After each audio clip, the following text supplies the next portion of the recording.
नमस्कार प्रेक्षकांनो, सावळ्याची जणू सावळी या मालिकेच्या येणाऱ्या भागामध्ये जबरदस्त असा ट्विस्ट येणार आहे.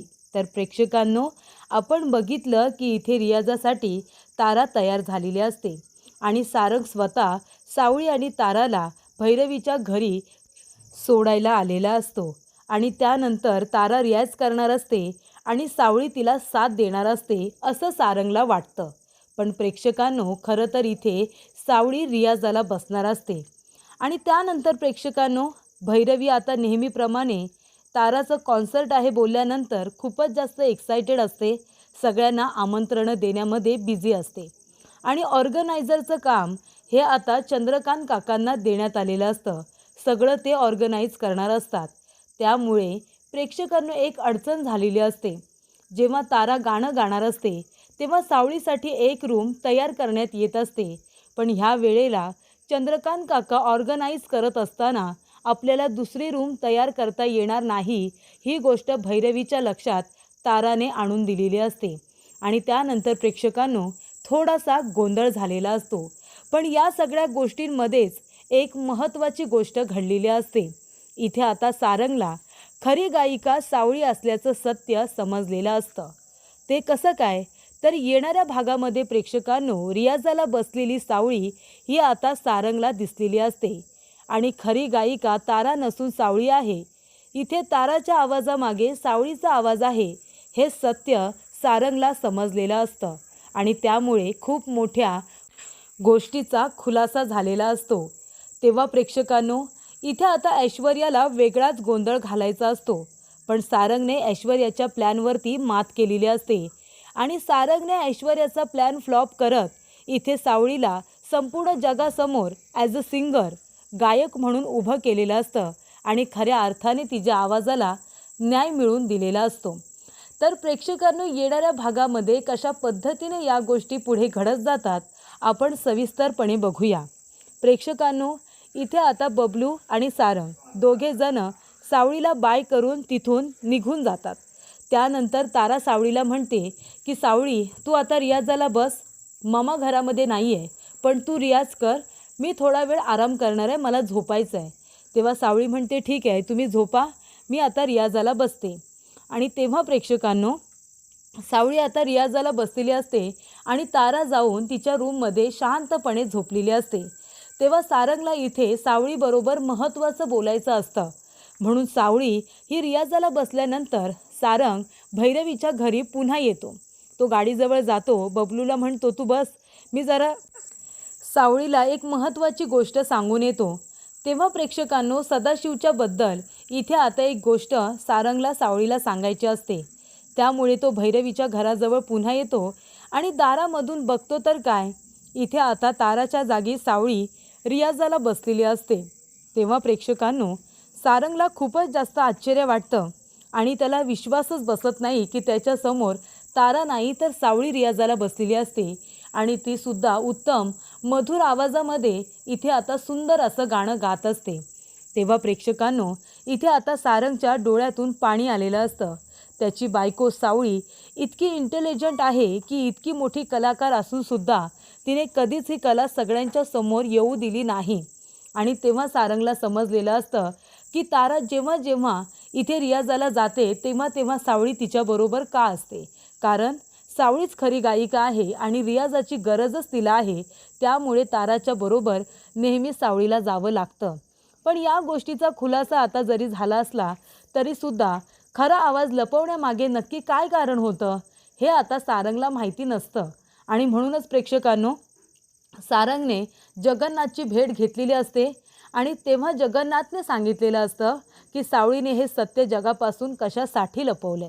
हे कारण जेव्हा सारंगला समजतं तेव्हा त्याला कळतं की म्हणूनच सावळीने हे सत्य माझ्यापासून आणि संपूर्ण जगापासून लपवून ठेवलेलं आहे. तेव्हा प्रेक्षकांनो, एका बाजूला ऐश्वर्याने प्लॅनिंग केलेलं असतं की आता इथे गाण्याचा कार्यक्रम आयोजित होणार आहे. इथे आता तारा गाणं गाणार आहे, पण त्याच्यामध्ये मला खूप मोठा धमाका करायचा आहे, कारण ऐश्वर्याला माहिती आहे खरी गायिका सावळी आहे, तारा नाही. आणि म्हणूनच तिला ताराचा सुद्धा प्लॅन फ्लॉप करायचा आहे आणि सावळीचा सुद्धा. तेव्हा इथे आता एवढ्या मोठ्या कार्यक्रमामध्ये जर सगळ्यांच्या समोर ही गोष्ट आली की खरी गायिका सावळी आहे, तारा नाही, तर मेहेंदळे कुटुंबाची खूप मोठी बदनामी होईल आणि त्याचबरोबर इथे आता सावळी आणि तारा यांचं भांडंसुद्धा फुटेल. म्हणजे त्या दोघींची सुद्धा संपूर्ण मीडियासमोर, संपूर्ण जगासमोर नालस्ती होईल. या हेतूने ऐश्वर्याने एक व्हिडिओ तयार केलेला असतो, ज्याच्यामध्ये तिने सावळीच्या आवाजात आणि सावळी म्हणून तिने एक लोकांसाठी व्हिडिओ तयार केलेला असतो, ज्याच्यामध्ये ऐश्वर्या म्हणत असते की नमस्कार, मी सावळी मेहेंदळे आणि आज मी तुम्हाला एक सत्य सांगणार आहे. आणि ज्याच्यामध्ये ऐश्वर्या आता संपूर्ण गोष्ट बोलते की खरी गायिका मी आहे, पण मला इथे ताराच्या पाठीमागे उभं राहून गावं लागतं. हे सगळं तिने आता कन्फेस केलेलं असतं. पण ऐश्वर्याने सावळी म्हणून हे सगळं केलेलं असतो, तो व्हिडिओ तयार केलेला असतो, जेणेकरून जेव्हा इथे कॉन्सर्ट सुरू होईल तेव्हा तो व्हिडिओ सगळेजण स्क्रीनवरती बघतील. त्यासाठी तिने सगळी अरेंजमेंट केलेली असते. लोक त्या ठिकाणी आता पेरलेले असतात की तुम्ही बघा कुठे काय आहे, तर कुठे आपण हा व्हिडिओ प्ले करू शकतो. या सगळ्या गोष्टी तिने आपल्या माणसांना बघायला सांगितलेल्या असतात आणि तो व्हिडिओ ती आता संपूर्ण जगासमोर लावणार असते, ज्याच्यामध्ये सावळी स्वतःच्या तोंडाने कबुली देते की खरी गायिका मी आहे, तारा नसून मी आहे, असं तिला सांगायचं असतं. पण तो व्हिडिओ आता पूर्णपणे फ्लॉप होतो. कारण का, तर इथे आता सारंगनेच निर्णय घेतलेला असतो की जर खरी गायिका माझी सावळी आहे, तर जगाच्या समोर तिचा आवाज आणि तिचा चेहरा दोन्हीसुद्धा आला पाहिजे. खरी गायिका ती असून सगळं क्रेडिट मात्र तारा घेऊन जाते. कशासाठी? जर ताराला गाताच येत नाही, तर तिला खोटी गायिका म्हणून मिरवण्याचा अजिबात अधिकार नाही आहे, असं सारंगला वाटत असतं. आणि जी खरी गायिका आहे तिच्या आवाजाला न्याय मिळाला पाहिजे आणि तिला तिची ओळख आणि नाव लौकिक हे सगळं तिला मिळालं पाहिजे. आणि म्हणूनच प्रेक्षकांनो, आता इथे सारंग आणि सावळी हे दोघेजण इथे आता गाण्याची सगळी तयारी सुरू असते. तरीसुद्धा सारंग सावळीला बरोबर असूनसुद्धा हे जाणूसुद्धा देत नाही आणि भासूसुद्धा देत नाही की त्याला माहिती आहे की तिचा आवाज हा खरा आवाज आहे, ताराला गाता येत नाही, हे त्याला माहिती आहे. हे आता त्याने जरासुद्धा सावळीपर्यंत पोहोचू दिलेलं नसतं. कारण या प्लॅनमध्ये आता सारंग फक्त एकटा नसतो, जगन्नाथसुद्धा असतो आणि त्याचबरोबर चंद्रकांत काकासुद्धा असतात. कारण चंद्रकांत काकांना माहिती आहे खरी गायिका ही सावळीच आहे आणि म्हणूनच त्यांना हा कॉन्सर्ट करायचा असतो आणि ऑर्गनायझर म्हणून ते स्वतः तिथे असतात, जेणेकरून सावळीला दुसरी रूम मिळणारच नाही. फक्त मध्ये एक आता लाईन असते, LED असल्यामुळे त्याच्यावरती चित्र वगैरे दिसत असतात, काही ना काहीतरी सुरूच असतं आणि ती बाजूला झाल्यानंतर सावळी गाणं गाते हे आता सगळ्यांना दिसणार असतं. आणि प्रेक्षकांनो तेच होतं, सगळी तयारी करण्यात येते, सगळं काही झालेलं असतं. ऐश्वर्याने तिचा प्लॅन हा सुरू ठेवलेला असतो, पण सारंगने आपला फुल प्रूफ प्लॅन बनवलेला असतो की जेव्हा तारा गायला सुरुवात करणार त्यानंतर तो सावळीला घेऊन सगळ्यांच्या समोर येऊन उभं करणार, असं आता सारंगने ठरवलेलं असतं. कारण त्याने भैरवीच्या घरी सावळीला रियाजाला बसलेलं असताना बघितलेलं असतं आणि तेव्हाच त्याने ठरवलेलं असतं की हा आवाज फक्त या कुटुंबापुरतं मर्यादित नाही आहे, ह्या खोलीपुरतं मर्यादित नाही आहे, तर हा आवाज संपूर्ण जगासमोर पोचला पाहिजे. आणि नवरा म्हणून माझं ते कर्तव्य आहे की माझ्या बायकोला या सगळ्या शपथमधून किंवा दिलेल्या वचनामधून त्याला आता मोकळं करायचं आहे, भैरवीच्या वचनामधून त्याला मोकळं करायचं आहे. आणि म्हणूनच प्रेक्षकांनो, इथे आता जेव्हा तारा गायला सुरुवात करते आणि तिथे आता खऱ्या आवाजामध्ये सावळी गायला सुरुवात करते, तेव्हा इथे स्क्रीन बाजूला होते आणि सारंग सावळीचा हात पकडून तिला आता स्टेजवरती आणून उभं करतो आणि सगळ्या जगासमोर दाखवतो, तिच्या आवाजाला न्याय मिळवून देतो की खरी गायिका तारा नसून सावळी आहे.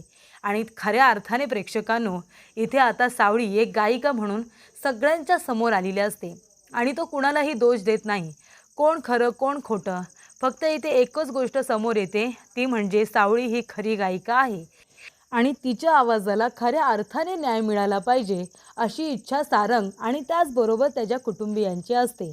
तेव्हा प्रेक्षकांनो, सावळी ही खरी गायिका आहे ह्या अशा पद्धतीने समोर आल्यानंतर ऐश्वर्याचा प्लॅन फ्लॉप होतो. कारण त्याची काही गरजच उरत नाही. कारण सावळीच्या पाठीमागे खंबीरपणे तिचा नवरा सारंग हा उभा राहिलेला असतो. तेव्हा इथे तिलोत्तमा, चंद्रकांत काका, संपूर्ण मेहेंदळे कुटुंबाला या गोष्टीचा आनंद असतो की इथे उशिरा का होईना पण सावळीच्या आवाजाचं सत्य सारंगमुळे सगळ्यांच्या समोर आलेलं असतं आणि खऱ्या अर्थाने तिला तिची ओळख आणि तिला तिचा मान सन्मान हा मिळालेला असतो.